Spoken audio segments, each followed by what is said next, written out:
I'm gonna go check the snow again. It is 8:40 and 6 degrees outside, and it feels like -12. So let's go outside.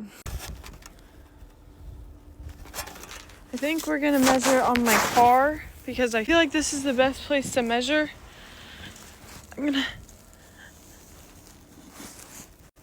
Oh, we're almost to 9. No drift, it's about 10. I've been checking the whole time. Same spot I've checked the whole time is just about at 9, so I'd say here we are at 9. Just for fun, I just want to check and see how deep that is. Holy cow. I know it's a snow drift, but my entire tire is covered. I gotta go inside.